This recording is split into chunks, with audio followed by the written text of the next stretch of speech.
Right now, at this exact moment, there are automated legal bots scanning public records across 47 states. And nobody told you that. And nobody warned you, because the people who built this system profit from you not knowing. These bots are pulling your LLC registrations, your property tax filings, your vehicle registrations, and they are building a financial profile on you that tells predatory lawyers exactly one thing: is this person worth suing? And if you've never heard of this before, that's not an accident. Here's what the top asset protection attorneys, the ones who charge $1,200 an hour and only work with 8-figure clients, figured out a long time ago. You don't win legal battles by fighting them. You win by becoming invisible before the fight ever starts. There is one specific structure that lawyers hate, not because it's illegal. It's not. They hate it because it makes their billable hours completely worthless. It's called the Anonymity Moat. Today, I'm going to walk you through the exact multi-layered defense architecture that the wealthiest people in this country have been quietly using for decades. By the end of this, you will understand why building this before you need it is the single most important financial move you can make in 2026. Stay with me, because what I'm going to show you in the next 20 minutes will fundamentally change how you think about ownership, privacy, and protection forever. At WealthForge, we operate from a principle that separates builders from bystanders. We don't follow the market, we design the moat. In a world of followers scrambling to react to whatever legal or financial threat appears next, we are the architects of our own freedom. And if you're watching this, you already think differently than most people. That's exactly why you're here. I want you to hold that word, architect, because that's what today is about. Most people think about asset protection after something goes wrong. A lawsuit shows up, a judgment gets filed, and then they're scrambling, calling lawyers, trying to restructure everything in a panic while the clock is running against them. That is not how architects operate. Architects design the structure before anything is built on top of it. They plan for threats that haven't arrived yet. They engineer a system so airtight that by the time a predator runs your name, and trust me, they will, what they find is nothing, a wall of silence, a dead end that costs more to pursue than it could ever pay out. If what I'm describing makes you angry, it should, and you're in exactly the right place. That is the Anonymity Moat. And right now, I'm going to show you exactly how it's built, layer by layer. The billion-dollar bullseye on your back. Let me show you something that most people have absolutely no idea is happening to them right now. In 2026, litigation has become an industry. I'm not talking about legitimate lawsuits where someone genuinely suffers harm. I'm talking about a very specific category of predatory legal action driven by what attorneys call contingency fee economics. Here's how it works. A law firm takes a case for free, fronts all the legal costs, and gets paid a percentage, typically 33 to 40% of whatever they recover. That model only works if they can identify people worth suing, people with assets they can actually collect on.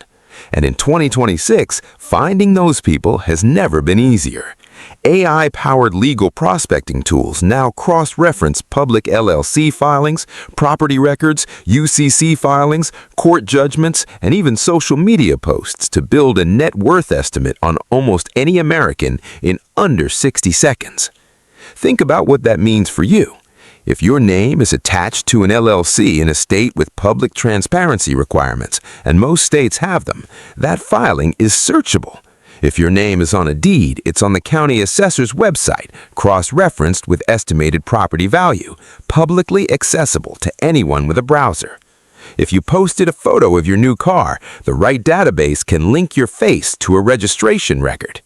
These aren't hypotheticals. Law firms that specialize in high-volume litigation are using exactly these tools right now. They're not targeting criminals. They're targeting successful people, people who built something, people like you. And here's the real gut punch. Most of the asset protection strategies that got popular in the 2010s, the basic single-member LLC, the revocable living trust, those are not enough anymore. Not because they're illegal. They work fine for tax purposes, but they do almost nothing to remove your name from public records. And in the age of AI-driven legal prospecting, your name in public records is a liability. Traditional ownership now is a vulnerability, and the only way to eliminate that vulnerability is to become invisible to the system before it ever looks for you. That's exactly what the ghost entity architecture was designed to do, and there's one specific document inside this structure, I'll show you exactly what it is in about 8 minutes, that may be the single most powerful thing a non-billionaire can legally own. Stay with me. The ghost entity architecture. The first layer of the anonymity moat is what I call the ghost entity architecture, and it starts with understanding that not all LLCs are created equal. Most people form LLCs in the state where they live or where their business operates. Makes sense on the surface, but most states require you to publicly disclose the names of the members, the actual owners, in the articles of organization. That means your name, and sometimes your home address, goes directly into a state database that is indexed, searchable, and already being scraped. Wyoming and Nevada have a different approach. Both states allow what professionals call anonymous LLCs, structures where the names of the actual beneficial owners are never disclosed in any public filing. Wyoming, in particular, has become the gold standard because it combines anonymous ownership with some of the strongest charging order protections in the country. But here's where it gets sophisticated. A single anonymous Wyoming LLC isn't enough for the level of protection we're talking about. What high net worth attorneys structure is what I call a double-blind setup. You form an anonymous Wyoming LLC, call it Entity A, and that entity is owned by a second anonymous LLC, Entity B. Entity B is the one that actually holds the asset. Entity A is the manager. Neither filing contains your name anywhere in the public record. Instead of your name, a professional registered agent, a firm that specializes in this, appears as the manager on the public filing. And your actual ownership and control is documented in something called a silent operating agreement. This is the document I mentioned earlier. It is never filed anywhere, never made public. It exists only in private, accessible only in privileged legal contexts. It is the document that lets you pull every string, make every decision, control your entire empire without your signature appearing on a single public record. This isn't hiding assets. This is architecting privacy. Every asset is properly owned, properly documented, properly insured. The paper trail exists. It's just not in the public domain where predators can find it in 60 seconds. Now, what happens if someone does try to pierce through the entities? What happens if they find the digital thread that leads back to you?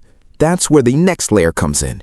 And I'll be honest with you, this is the layer most people completely overlook, even people who have the legal structure right. Because you can build a perfect legal fortress, and then a single Instagram post can undo all of it in 60 seconds. Digital decoupling and AI scrapers.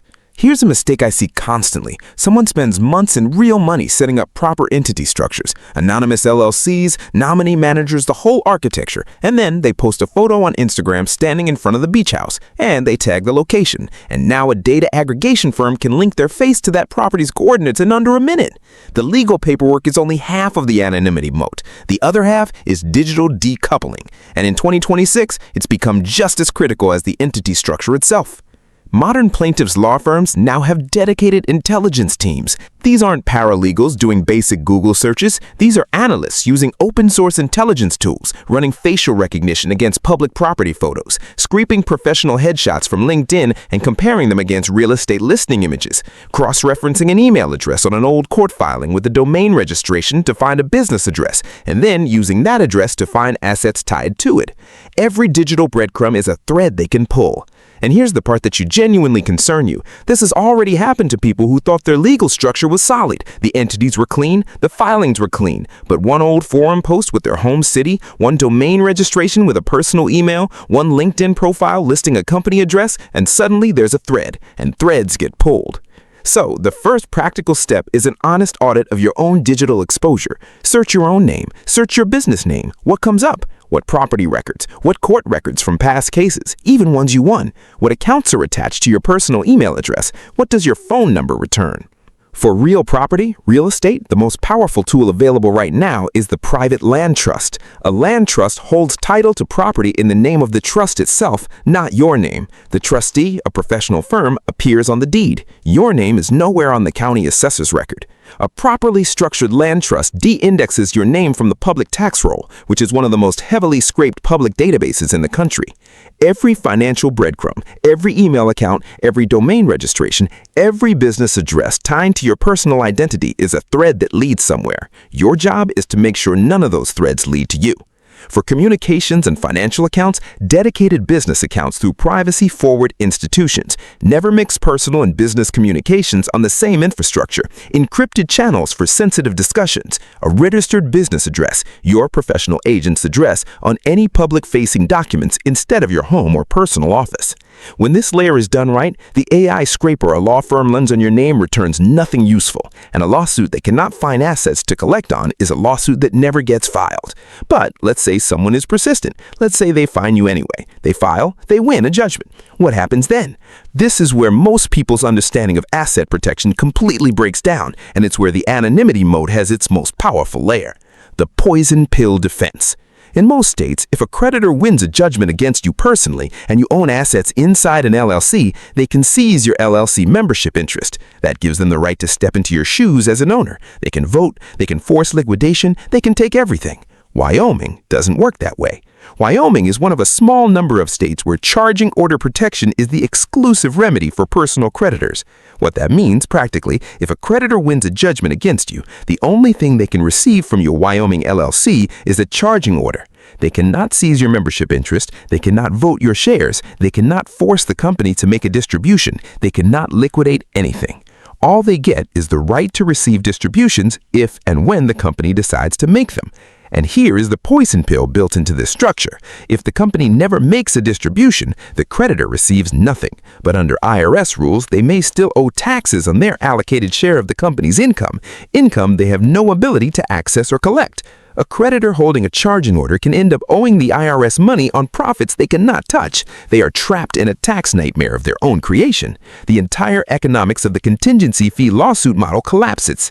Think about that from the plaintiff's attorney's perspective. They took the case for free, they fronted thousands of dollars in legal costs, they won the judgment, and now their client owes taxes and has received nothing. The attorney's percentage of zero is zero. This is why attorneys who understand this structure simply move on. There are easier targets, less protected people who didn't build the moat. Now, for the highest levels of protection, particularly for those with significant assets across multiple jurisdictions, there is a layer beyond any of this. The bridge trust is a domestic asset protection trust with a specific trigger mechanism. Under normal circumstances, it operates domestically, U.S. tax compliant, straightforward to manage. But if a legal threat reaches a critical threshold, a significant judgment, a creditor action that breaks through the charging order layer, the trust has the ability to pivot its legal home to an offshore jurisdiction with even stronger creditor protection laws, jurisdictions where a domestic U.S. judgment has no enforceability. This doesn't need to be used often. For most people, it is never triggered, but its existence functions as a deterrent. A sophisticated plaintiff's attorney doing due diligence on your case discovers this structure. They know what it means, they walk away. The goal was never to fight. The goal was to make the fight not worth starting. The invisible legacy protocol. I want to step back from the mechanics for a moment because there's a bigger picture that I think is worth sitting with before we close.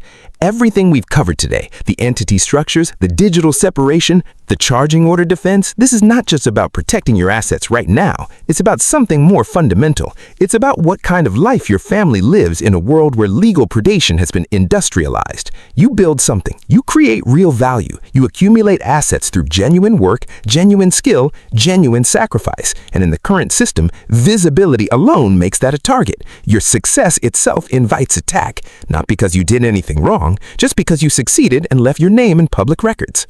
The invisible legacy protocol is about refusing to accept that. It's the mindset shift from being a visible owner to being an invisible controller. You still own everything, you still control everything, you still benefit from everything. But from the outside, from the perspective of a legal bot, a process server, or a predatory law firm, you simply don't exist as a target. And maintaining that invisibility is an ongoing discipline, not a one-time setup. Here's the 2026 maintenance framework that keeps this architecture intact. First, annual review of every state where your entities are registered. Check for new transparency legislation that might require beneficial ownership disclosure. If a state moves the goalposts, your attorney restructures before the effective date, not after. Second, a digital footprint audit every 6 months. What has changed? Did a new data aggregator publish records you thought were private? Did a business transaction generate a public filing that links your personal identity to an asset? The digital landscape moves faster than the legal one. Third, strict separation between your personal digital identity and your entity infrastructure. No shared email addresses, no shared phone numbers, no overlapping addresses. The moment you blend these, even once, even for convenience, you create a linkage that a determined investigator can exploit. The anonymity moat is not built once and forgotten. It is a living architecture, and like any structure, it requires maintenance, inspection, and occasional reinforcement. And finally, document your beneficial ownership clearly in private, non-public formats. Your estate planning attorney, your CPA, your family, they need to know exactly who controls what. The invisibility is for the outside world. Internally, everything must be crystal clear because this architecture needs to transfer seamlessly to the next generation when the time comes. This is what we mean at WealthForge when we talk about being architects of your own freedom. It's not about hiding from legitimate obligations. It's about refusing to be a visible, easy target in a system that rewards predatory action against the unprepared. It's about designing your financial life the way the wealthiest families have always designed theirs, with layers, with intentionality, and with the understanding that the best legal battle is the one that never happens. Look, we covered a significant amount of ground today. Ghost entities, double-blind LLCs, private land trusts, digital decoupling, charging order protection, the bridge trust, and the ongoing discipline that keeps all of it functioning. If you're sitting there thinking this feels overwhelming, that's completely understandable. This is a multi-layer system, and it doesn't have to be built all at once. What matters right now is that you understand 2 things. The threat is real, it's active, and it scales with your success. And the solution exists. It's legal, it's time-tested, and it's available to anyone willing to build it with intention. The question is simply this: are you going to keep being a visible target, or are you going to become invisible to the system's lawyers? If this episode gave you a genuinely new way of thinking about your financial architecture, I want to know where you are in this process. Drop it in the comments right now. Are you at 0, nothing structured yet? Or do you have some basics in place and you're ready to go deeper? I read every single comment, and your situation directly shapes what I bring you next. And if you found value in this, hit the like button right now. It takes 1 second, and it tells me to keep making content at this level. Now, if you're ready to go deeper immediately, the next video goes specifically into offshore jurisdictional secrets. The video is called Offshore Fortress: How to Make Your Assets Legally Untouchable Across Borders. It covers Cook Islands trusts, Nevis LLCs, and the specific scenarios where pivoting offshore isn't just an option, it's the right move. Subscribe now so it's waiting for you when it drops. We don't follow the market, we design the moat, and today you just drew the first blueprint. I'm Dr. Ben, this is WealthForge. Build the structure first, everything else follows. I'll see you in the next one.